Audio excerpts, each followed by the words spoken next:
Good afternoon, everybody. Happy Thursday. Welcome back to our book review. We are on chapter 2 of the Paleo Cardiologist. The chapter is called LDL is Not the Boogie Man. So the first chapter was cholesterol is king. Now we're working on LDLs. Remember, everything I talk about is based off of Dr. Jack Wolfson and his research here. I'm giving you my opinion on what I've read in his chapter, but it's all based off the facts that he's laid out here. So the first thing is obviously cholesterol and LDL are connected here. So I'm just going to give you the quote. He starts here: physicians think they are doing something for you by labeling what you have as a disease. That's by Immanuel Kant. And I like that because when you get labeled, the mindset starts to kick in, and then you start to have thoughts of, well, this is just what I'm stuck with. I can't do anything about it. And you just stay in this pattern the rest of your life, which is 100% not true.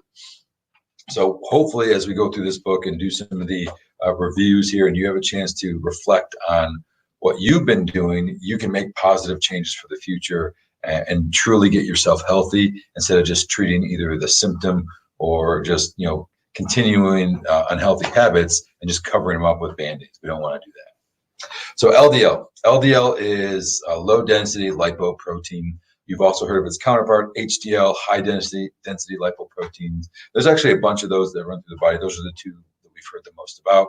Most people are told HDL is good, LDL is bad. Again, a label there that we just start to stick in our mind. Well, first of all, we got to remember your body produces all of this. It makes HDL, it makes LDL. Your body is never going to make something that is going to harm you or hurt you. It's not doing that. Just not think about how silly that sounds. I'm going to make this LDL and it's going to hurt me. I'm going to make vitamin D and it's going to be bad for me. It's only responding to what you give it. That's all your body can do. It's only going to respond to what you give it to work with. So LDLs can be a problem if you have things like maybe poor exercise, maybe poor diet. Your LDLs can start to get what we call oxidized. Oxidation is a problem in the body. Think of rust on a car. If your car's starting to rust over time, it's being oxidized. That is a problem. Now, the oxidation in your body is a similar problem. If you have a terrible diet, those LDLs are continuing to oxidize in your body, causing issues.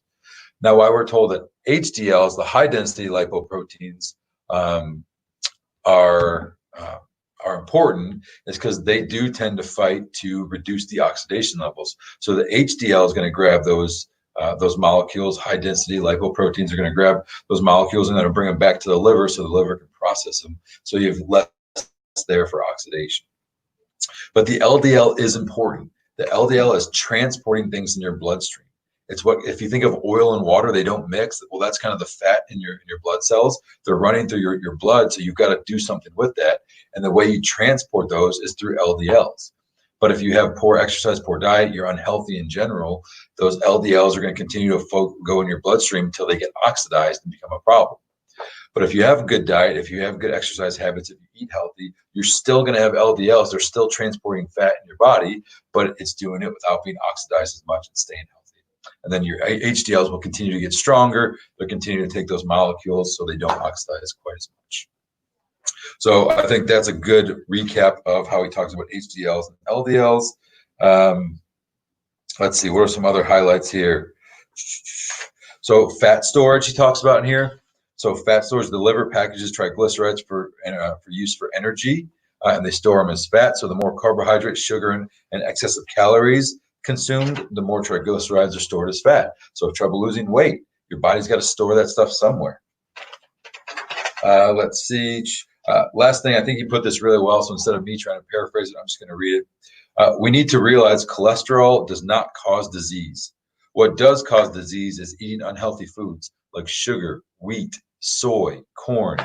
We live in a world filled with air pollutants, heavy metals, toxic laundry products, and plastics that also lead to health problems. So what we call disease is really the body's response to these poisons. I mean, that's it. Get to the cause of the problem and let your body heal instead of just continue to load up on medication after medication after medication. If you're on more than one medication, something is going on. Get to the cause of the problem, right? If you're on one medication, I would consider that a problem as well. Me and my family take 0 medications. let's get to the cause. If you have questions, if you have concerns, if some of this doesn't make sense, talk to me about it. Let's figure out how to get you moving in the right direction. If you want to get the book, I suggest that as well. But hopefully that helps. I look forward to seeing you guys in the office here and moving you towards health. God bless. We'll see you soon. Oh, sorry. Next week, chapter 3, or tomorrow. Let's eat paleo. So we're going to talk more about paleo tomorrow. Almost forgot.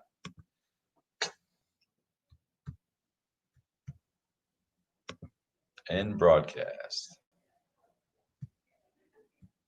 End broadcast.